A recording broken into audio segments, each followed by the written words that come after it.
That very special session was a Shrey presentation. Before we begin our next session, in a few minutes, may I invite Rahul Verma of Shrey Foundation to say a few words.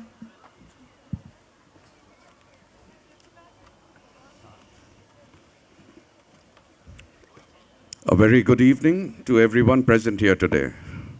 A special thanks to the very lovely Malvika and Jeet Banerjee for putting together such a splendid program comprising of some of the brightest and most renowned minds from India and other parts of the world who are here today. The Kolkata Literary Meet has truly become an iconic event for our city of joy, and it is a great pride for our organization, Shrey, to be associated with it. The past 6 days has seen quite a diverse mix of discussions across various topics in art, culture, politics, among other issues. What I thoroughly enjoyed this year is that we as a democratic society have managed to enjoy humor in some of the seriousness around us. Thank you to Anubhav, Jayant, Sandeep, and Shovan for adding to this flavor. And as we witnessed in the last session, there was a lot of happiness, humanity, and humor. The next session is something I've particularly been looking forward to. Unquiet and Bengal are words that cannot be separated. I would like to take this opportunity to welcome our two next guests who really need no introduction. Ladies and gentlemen, please join me in welcoming Barkha Dutt and Derek O'Brien. Knowledge and wisdom over the years. All I can say is that वाकिफ यहाँ हैं उनसे सारे जहाँ के लोग, वाकिफ यहाँ हैं उनसे सारे जहाँ के लोग, के रहते हैं हमारे बीच भी ये दिलचस्प लोग. Ladies and gentlemen, a big round of applause once again. Welcome. Thank you.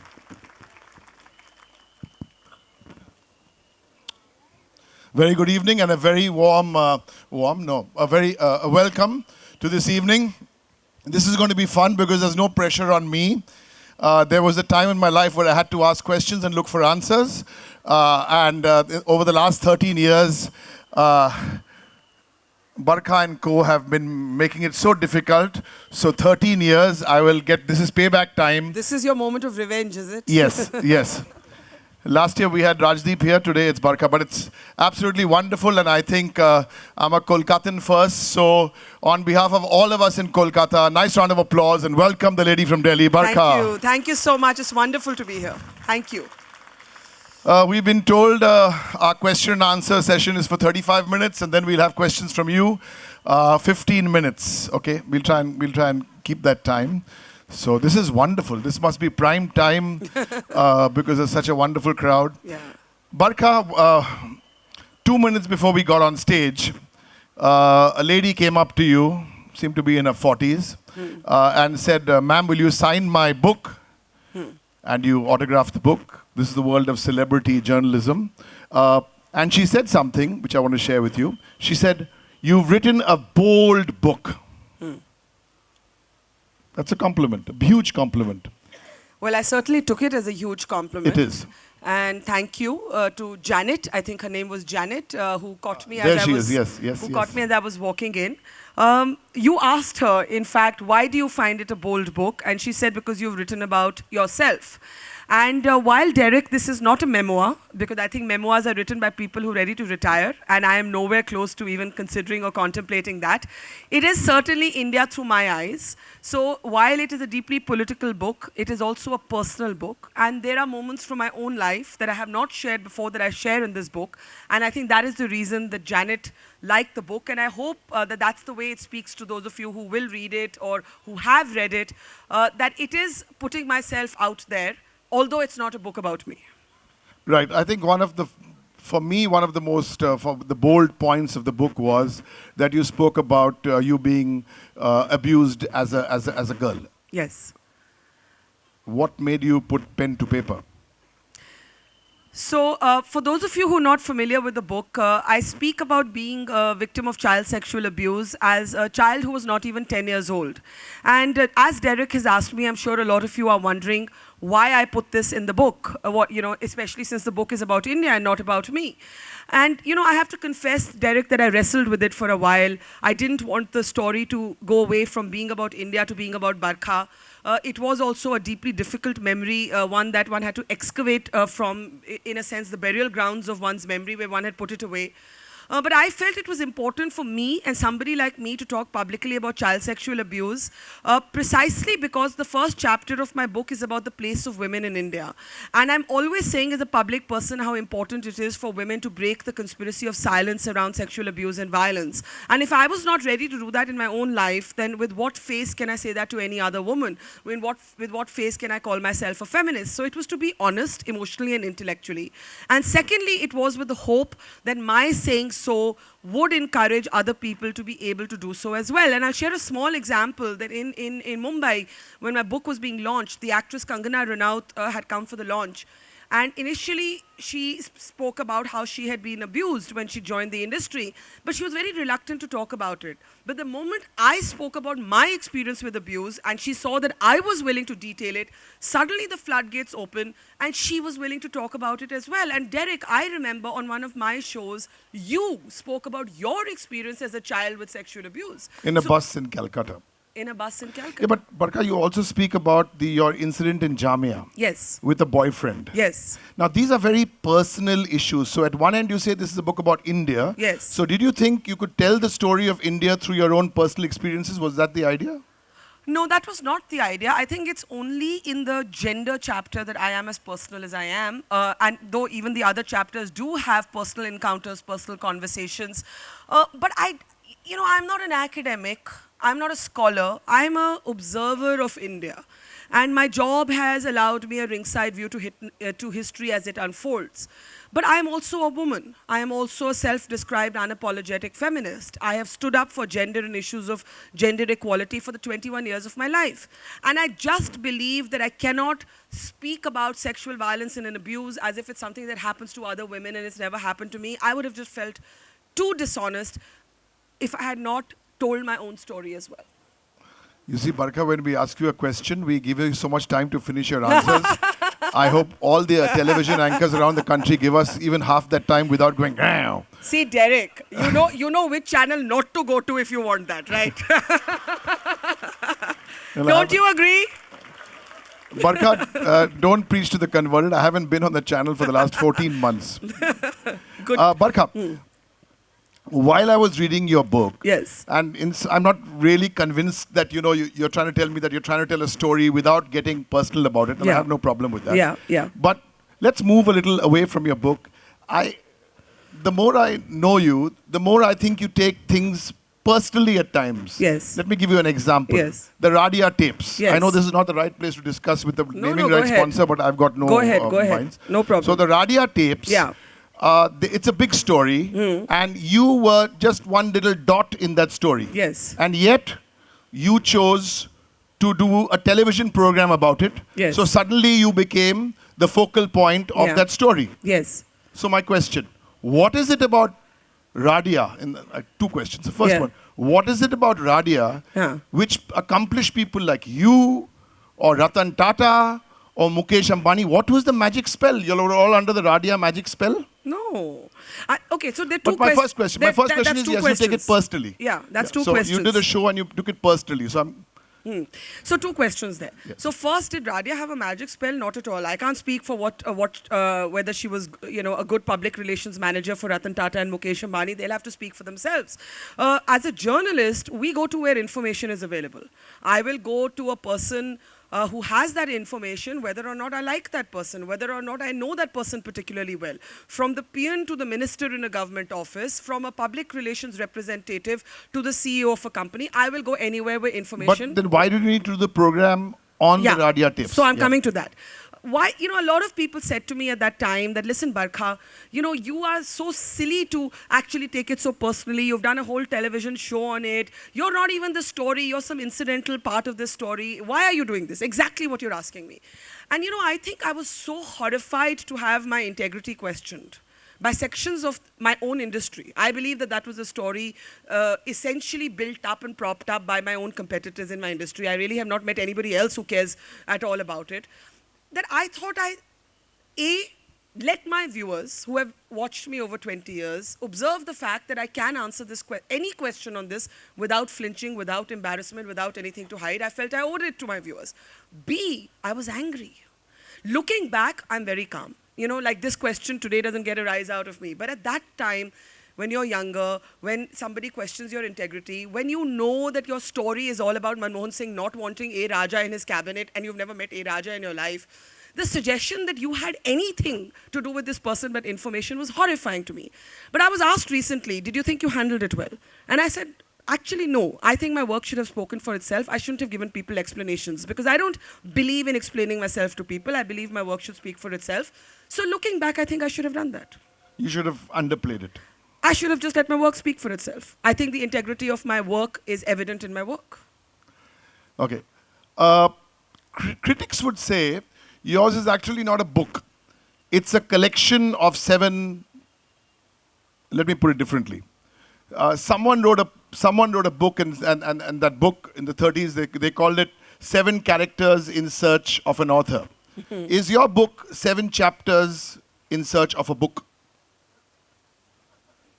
I mean, they're very nice chapters. The only reason I paused is because I was trying to work out who the critic was who said this to you, and I have a fair idea. No critic said this to me. Is he also a journalist who wrote a book recently? I will make a confession. I was discussing this with my dad in the morning at 81, and he said, Derek asked her about Parandello. And I said, Dad, who's Parandello? And he gave me a long 10-minute bhashan on Parandello over breakfast, and that's why we got this question. Okay.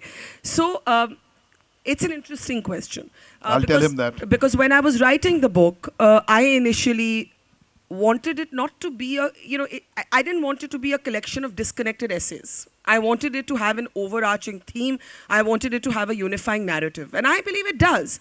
I believe the narrative is very simply, as it's called, Stories from India's Fault Lines. I believe that at this moment, there is no national consensus on some of the things that could unite us as Indians, but actually divide us. We don't have a national... Every day we fight over tolerance versus intolerance. Every day we fight over, what nationalism is. Even the word nationalism has become a politicized concept.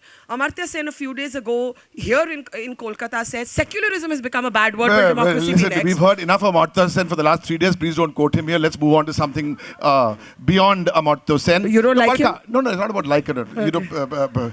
Amartya Sen comes to Calcutta and becomes front page news because someone wants to put him on the front. Let's not go there. Okay, so listen. The point simply is a unifying narrative. The unifying narrative is it's a story of India caught in a circle of churn and flux, and every chapter reflects the transition, the change, and the restlessness and the restiveness that India is gripped by right now. Barkha, I must tell you, I enjoyed the book. Thank you. And I enjoyed it, and in fact, I read chapter 4. I read the Kashmir chapter last. Okay. Okay, because to me, yes, that was the least important, in my view. Okay. That was the least important of what I wanted to know. Fine. So it read perfectly fine if you read the epilogue and then went to chapter 1. Sure. So that's cool. Why are you getting defensive about it? I'm not defensive.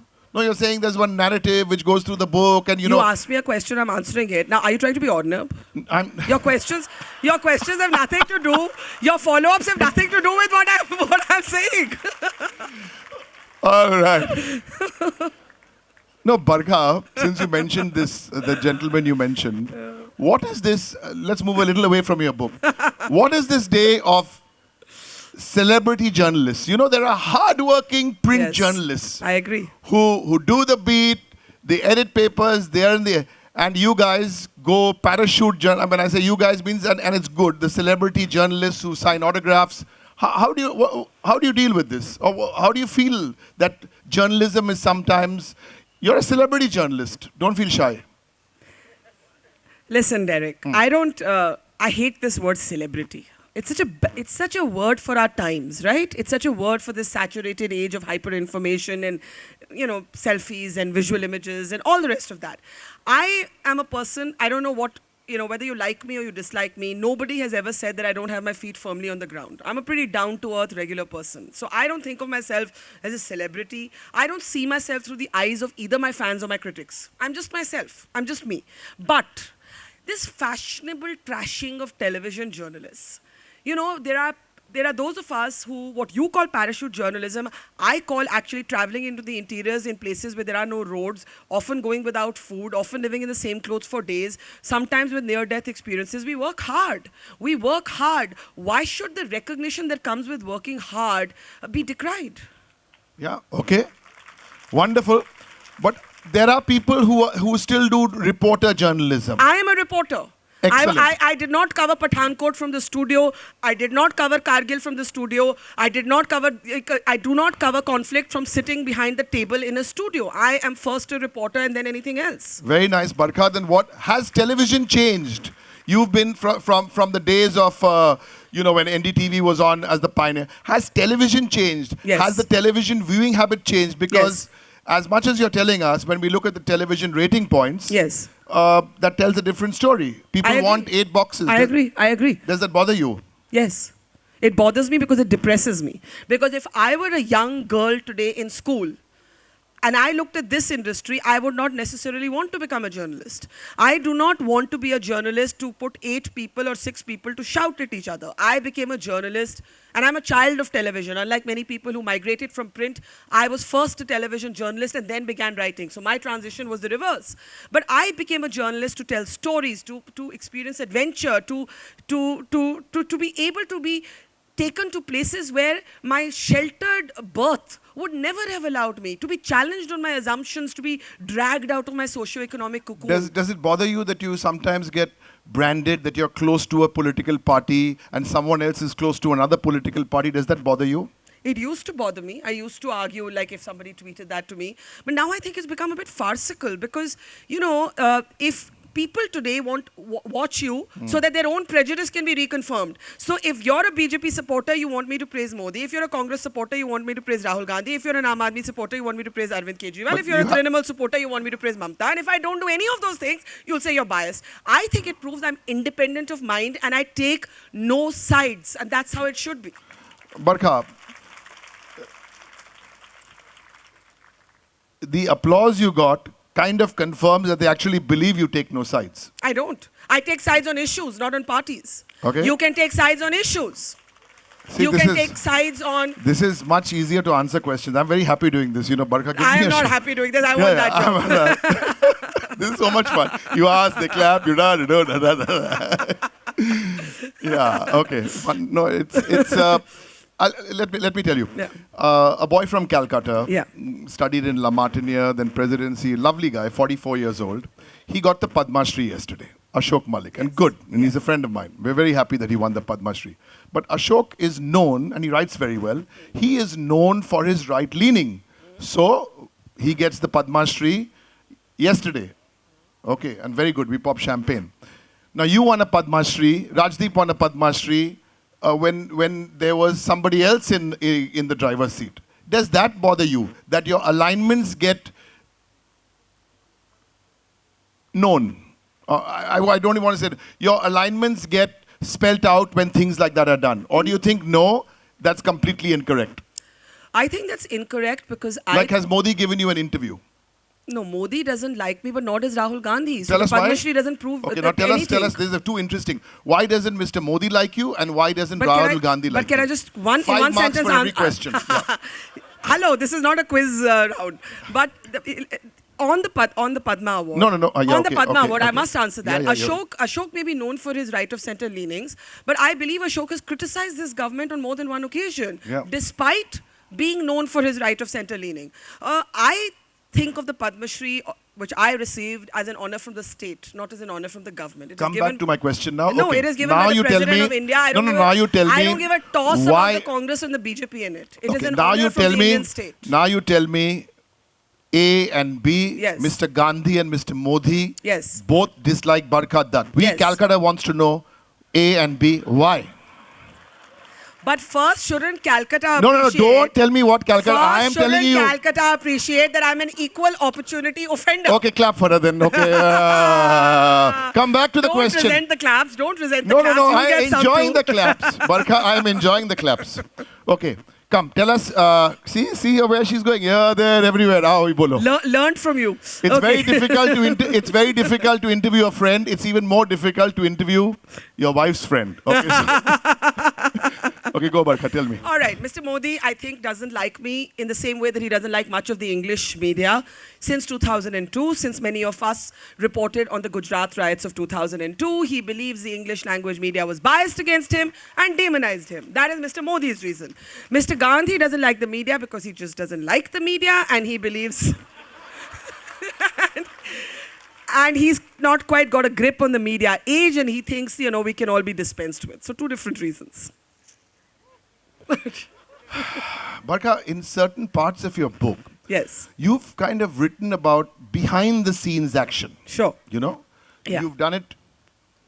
Does that bother you, or does that? Do you think that people who you interview now will be a little wary that you're writing about stuff which is actually off the record? Yeah. You know, does that bother you for writing now or in the future? It's a very good question. Thank you. I had to really find the balance between putting in things that stories I had not told previously, but not betraying the confidence of anybody. So if you notice, for example, I tell the story of how industrialist Sajan Jindal was a go-between for Nawaz Sharif and Narendra Modi, and I'm 100% sure of this story, but I do not reveal how I got to know this story. I do not betray the source. There are many other But stories. that's the base for any journalist, even the trainee journalist. So the off-the-record promise Right. that you make somebody, Right.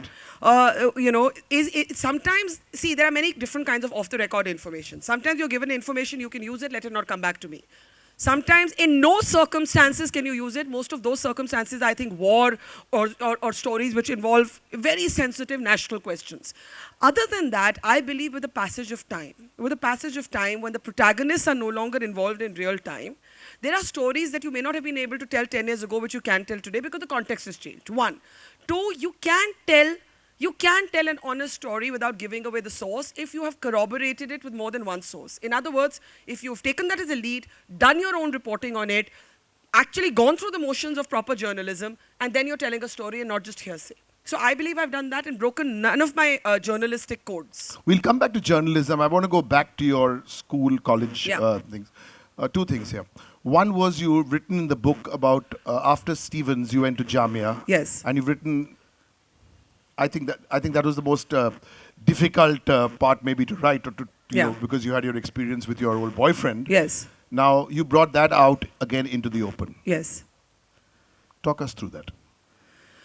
So I go to St. Stephen's College where I have a pretty protected environment, a deeply liberal but a very protected environment. Frankly, how protected we were comes to strike me now when I consider the fact that we were not allowed to have political unions on campus. So when I see what's happened in Hyderabad, when I see how politicized campuses have become, you know, and at that time... It's like St. Xavier's Kolkata. Yeah, but people used to make fun of us that, you know, oh, you guys, you live in your ivory towers, you don't even know what the real world No, is. but you wrote about a very personal experience so I'm just where saying your I- boyfriend. I'm just saying I go from this protected environment into Yes. this very sort of, angst-ridden environment, small 30 people batch where people want to make movies and they have this self-image of themselves as being very profound and artistic and so on. And then I have a brief relationship with a man there who basically then beats me up. He beats me up because I tell him I no longer want to be with him. And what I write about is my experience in trying to, by now I'm older, I'm not a child, and I'm a feminist, and I say, well, I'm not going to be silent, I'm going to try and punish this guy. And I discover, I go to lawyers, I go to my faculty, I go to other students, and not one person advises me to actually file a case. The lawyers tell me you'll be in court for the next 20 years. The faculty says all we can do for you is we can separate you from his working group. I find that he's beaten other women in my batch. And I say, will you come forward?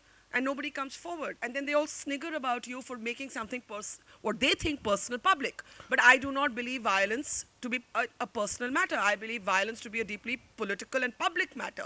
But it was my encounter with why even today women break their silence, but they find it very, very difficult to go through the entire process that is needed to actually get something called justice. Yeah. And the second thing I want to ask you about your college, because there are lots of young boys and girls today who straight after finishing +2, even for their undergrad, they want to go to the US. Or they want to go mostly. And you know, we keep trying to tell them that there are so many people who have done graduate school in India, maybe PG in India, and after that you go to the US for your studies. There are so many boys and girls here and others watching. Would you give them that advice that you do your undergrad in India and then? I would, because I had a great 3 years in college. I also think it kind of keeps you rooted. And I think it also gives you a little more time to find out what you want to do. But Derek, there's something that young people are going to today that we didn't have to go through. And that is these ridiculous marks and these ridiculous cutoffs. And I mean, I know if I were a young person today, I would not get admission in any college. I didn't. Where did you go then? I didn't get admission into, but it's not my interview. See, the issue is, you know, the issue is, I hope, you know, see, we are asking you questions and we are willing to listen, you know. But you guys don't listen. You all want, stop, go, wait. I'll give you that opinion now. You come back later. I'll come back to you. You see? But you've mastered that, right? So it's fine. No, you don't go. Barkha, let's talk politics now. Yeah. Barkha, you talk Bengal. 4 months to go for the elections. 3 months, 4 months. Come on, stick your neck out. Stick your neck out. See, whatever I say, they'll say it's because you're interviewing me. No, okay. Yeah. So I was asked today. You got to make a prediction. Rajdeep, last year I asked him to make a prediction. He made a great prediction and I made a prediction for those of you who are here. Rajdeep said BJP slightly ahead in Delhi for the Delhi elections. He said that. My two-bit prediction was But did you go back and laugh at him or not? No, that's your private. You don't have a... Now leave Rajdeep out today. And Arnob, this is your... So make a prediction. Tell us. My prediction for the Bengal election. I was asked at lunch today, you know, how do you see Mamta Banerjee? And I'll, you know... No, that's not the question I asked you. So what? I'll just add a question of my own. And I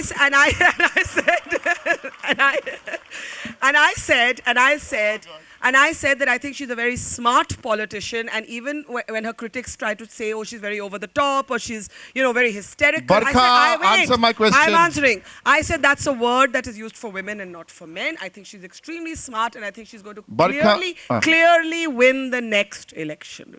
Clear, distinct victory. There is no competition. So number That's my prediction. Numbers I'm not doing. Numbers. That will go to Prannoy. No, numbers I'm not doing. Okay. But if there's one Indian politician you'd like to interview, who would that be? One. Narendra Modi. Okay. Outside India, if there's one person you'd like to interview in the universe, who would that be? Donald Trump. Okay. I know Oprah was very kind and she said, you know, this Indian journalist came and asked me 45 minutes of questions without a piece of paper. And a Calcutta boy can also do it. Yeah. Are you planning an alternative career? No, not at all. Not at all. Not at all. Not at all. Barkha, Calcutta. Yeah. Tell us about your last 3 trips to Calcutta.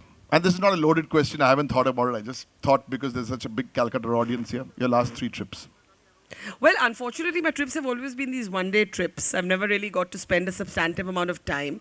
I've been here for the Telegraph debate. I've been here for an event at the Calcutta Club. I've been here for an Amartya Sen book launch. So according to you, I'm not supposed to take Amartya's name. No, nothing like that. I have been here to cover the last election. Okay. The 14. The 2014 one. Yes, yes. So I was here so just then. How does this work, Barkha, for you and for others of your ilk, that you're actually kind of roving? Yeah. So does it make it important to have deep sources in every city which keeps you updated? Today it's Pathankot, tomorrow it's Mumbai, today it's Calcutta, then you'll be... Good how question. Does it work? That's a very good question. And I think that we should make no bones about the fact that about most things we report on, we are generalists. We are generalists. We are not experts, right?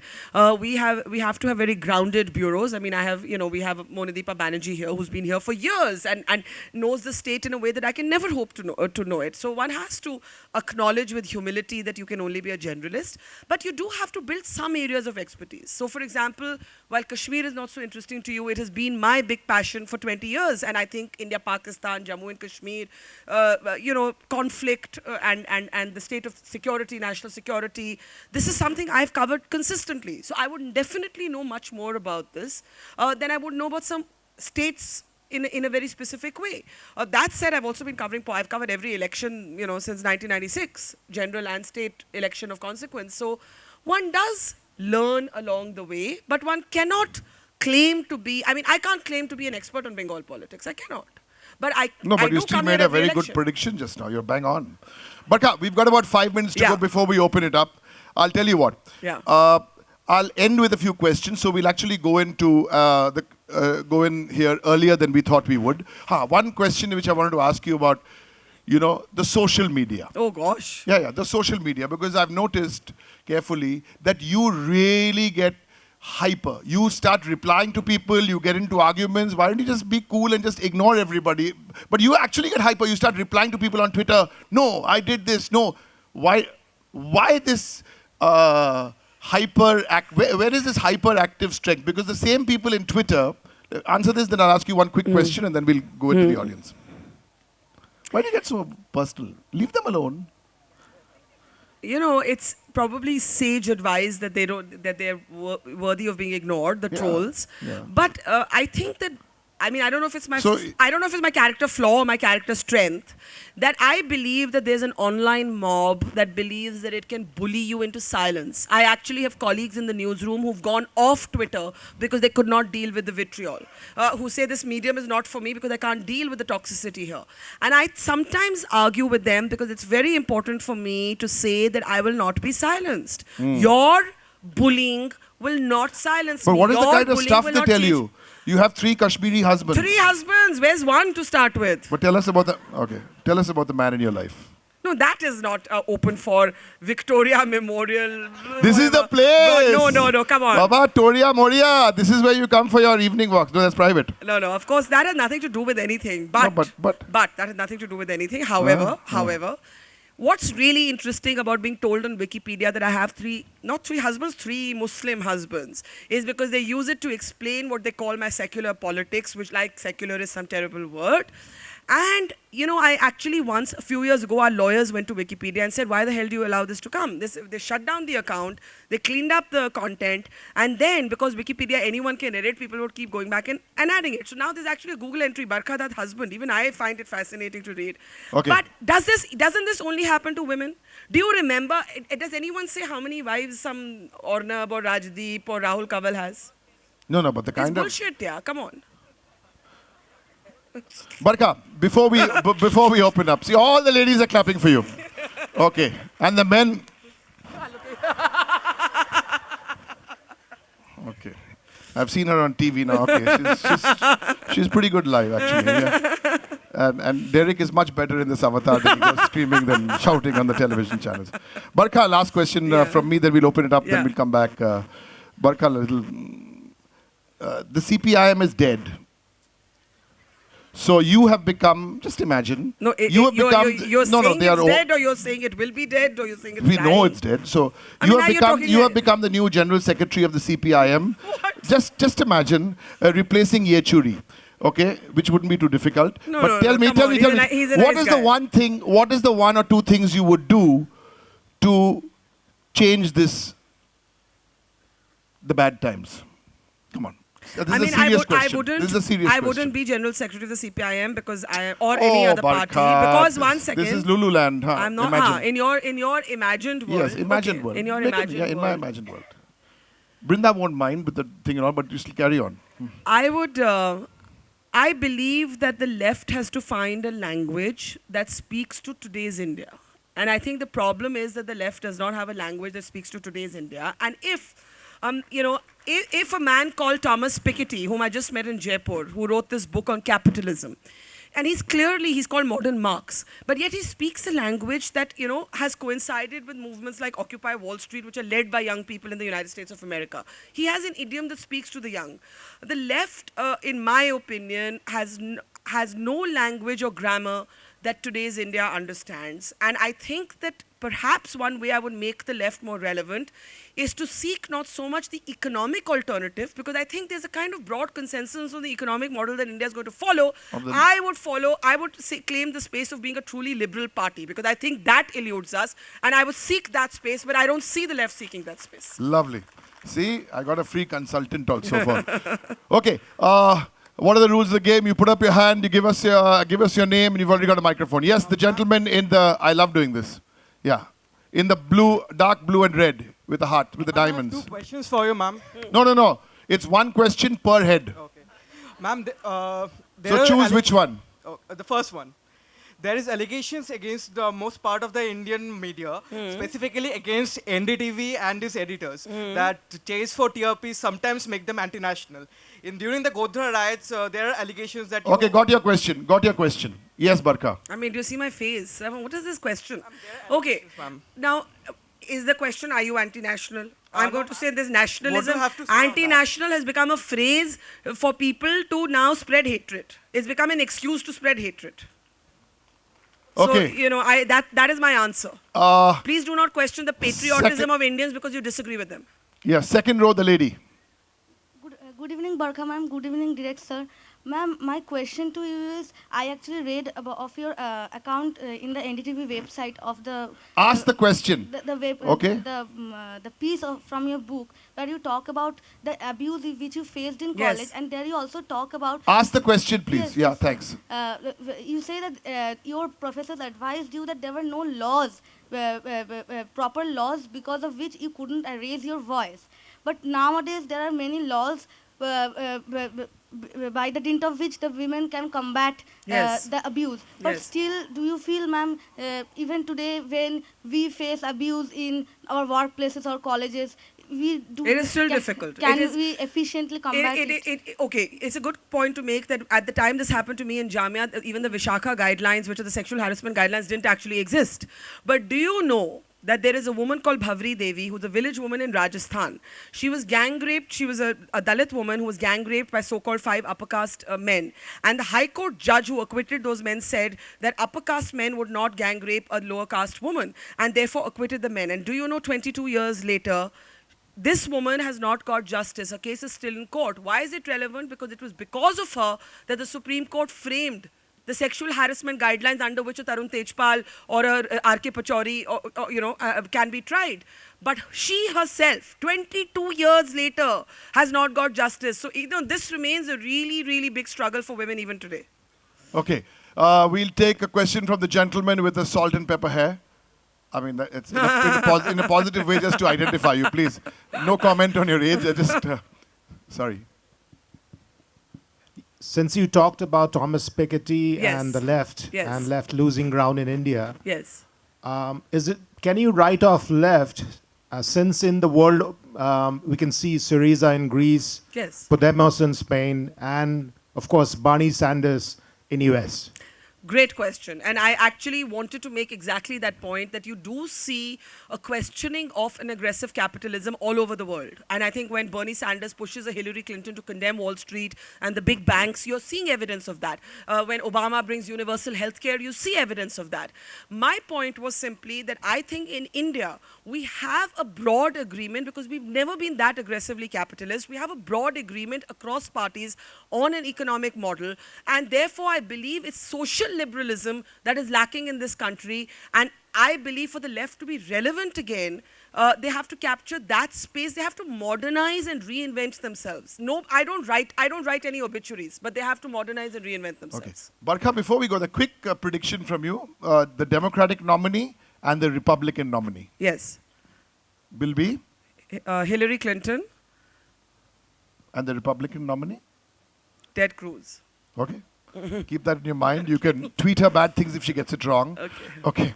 The gentleman with the spectacles, with a blue, with a grey sweater. My question is a simple question. One, the last question you asked, Mrs. Datta, you answered that. Not 3, she's 0 now. Huh? So Miss Dutt. Miss. Imagine yourself to be Sitaram Yechuri. How would you revive this? Yes.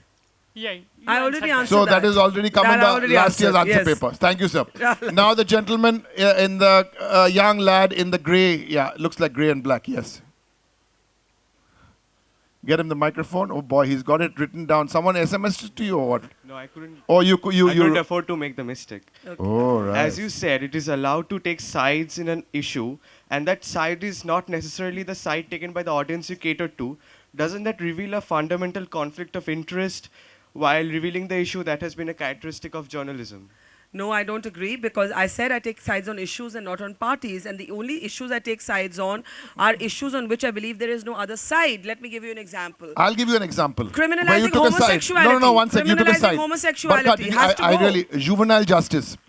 Juvenile justice. I did not take a side One on minute, that. I'm I said I was asking you. ambivalent. Juvenile justice. I was ambivalent. I went on your program during Parliament. You because- changed your mind on that. No, then. we didn't change our mind. You did. No. Listen, I'm building on your question. Okay. Okay. And one There's more nothing thing. wrong if you have a point of view, Yes. right? The point of view. Do you drive that program there? No. No. I think. Do you think television this evening, the primetime television today, is being driven by point of view? Jingoism is a point of view. I think there are two channels who do that. I think the others don't. Which two? Let's not give them publicity. Yeah, Unnecessary. but there are two channels Yeah, so who do leave them that. aside. I don't think that. I Okay. think the rest of us are pretty willing to Okay. explore. I'm going to our get a opinions. question Yeah. from the gentleman. No, you have to be very disciplined, so you've broken the line. So we'll go to guys who are disciplined. The gentleman in the all black. All black. Yeah. Okay. While we're getting the mic there, we have a question from a senior journalist here, Shumon Chattopadhyay. Can you give him one microphone here? Because he put up his hand after him. Yes. Go in the black first. Or scream out your question. Speak into the mic. Yeah, it's okay. Big fan. And a great admirer of yours. Thank you. Now the question. How sweet is that? I couldn't hear. No, I'll tell you loudly. Hello. Oh, he's got his mic. He's got his mic. No, you'll get double. Yeah, say that. I just hope to speak as well as you and hope to become like you one day. Oh, thank you. But you know what? Don't become like anybody else ever. Just be yourself. Oh. Barkha. See, this is the way the anchor should do it. See, underplay. Y'all want to become the story. Don't become the story. Do you It's call your this day, darling. underplayed? Is this underplayed? Shumon Chattopadhyay, editor. Yes. Welcome nice to meet you. Kolkata. Thank you. You see, I have read your book Yes. from cover to cover. Okay. And I think this discussion hardly touched on what you have written. Derek has only chosen the minor issues of your personal life. But that's not the staple of this book. The staple of this book is different. I am not getting into the details of it because there is hardly any time for that. Yeah. One thing that I didn't like Sir, about your comment, Which one? that when you get a Padma Shri, a journalist, it is the state recognizing you. Don't you think you are taking cover behind an euphemism? Because as state doesn't confer, we all know it is the political party in power that confers. And personally, why should journalists accept even state recognition? Okay, two questions. When you cover Kashmir, you don't know the state's point of view. You try to bring out the truth. But in your personal life, you accept a recognition by the state. I don't think... Okay. Fair. Yeah. It's a fair question, but I think you've answered it yourself. The fact that I can receive a state honor but still talk about human rights violations in Kashmir and admire the military when needed, criticize it when needed, I think answers the question. I believe it's a very personal choice. There are people who have declined to accept it. There are people who have accepted it. I think there's some very fine journalists, forget me, there's some very, very fine journalists who have actually been rewarded with the Padma Awards. And if you say that I accepted the Padma Award from a Congress-led government, and therefore you can find that I'm soft on the Congress, you'll have a point. But I am giving you evidence that the Gandhi family doesn't talk to me. So I think there's a contradiction in what you said. Okay, we'll take a question now from the gentleman here. Why did you follow So this one trap question. and endorse Mamata Banerjee's candidature? No, I did not endorse anybody's candidature. You said she's going to win. How do you know? No, I don't know. I'm just making a prediction. I don't know. I can't help that I'm being interviewed by a Trinamool. You put two journalists together, you'll have to have a soundproof room. Boss, we are not regular for. Boss, it was not an endorsement. Chill, Baba. It's it was Victoria not an Memorial. Endorsement. What is the big deal? Okay, come. Sir. I would like to ask a serious question. Yes.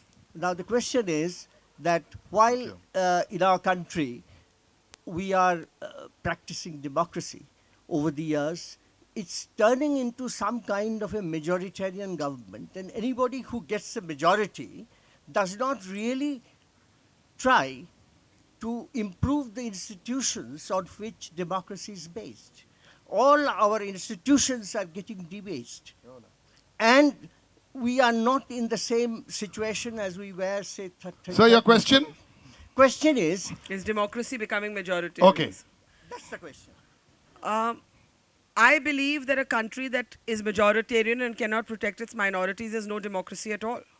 And therefore, often when we are asked these days as we are, that, oh, you people only, today, these days, people actually come and say, oh, you only talk about Muslims. People say this to me all the time. And my point is, why should we have to be apologetic for talking about the rights of the minorities? We will. At the same time, if there is communalism which is practiced, or if secularism is distorted, as it often has been by parties that claim to be secular, we will call that out as well. However, I have not lost my faith in democracy. I believe that it's the beauty of India that the only thing equal in this country is the vote. We cannot take that away. Okay. No supplementaries. That's only in Parliament. The lady at the back with what looks like a black top. I think, yes, the black top. Yeah, the microphone will reach you. 5, 4, 3, 2, 1. Okay. Yes. And where is the other microphone?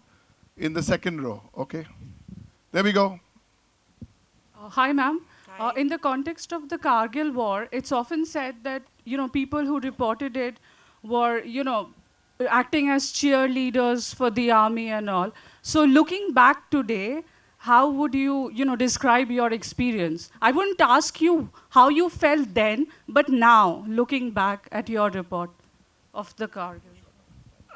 I mean, I believe that in the context of the Kargil war, to be a cheerleader for the army, if that's the word you want to use, was perfect. It's not me, but I'm answering Mr. Sadis used it last time. Well, then he should answer it, but he didn't cover the war, so how can he take that position? Oh, nice, bitchy. He was in Delhi. Nice. He was in Delhi. he was in Delhi. Yeah. Air conditioned. Okay. I love this. Little choo. I wanted to ask, is it now survival of the loudest, and are the responsible journalists becoming absolutely extinct? They're all clapping. So you know the answer. Ladies and gentlemen. Can I answer it? Yes, please answer. Just one thing to say, that people always say the media chases TRPs, and I always say that the TRP is not an abstract concept, it's all of you. So one of the contradictions of the viewer also is that you bitch and moan about television, but you watch the television show that's theatrical so that you can crib about it at dinner. Why don't you watch serious television? Some of us still believe in it.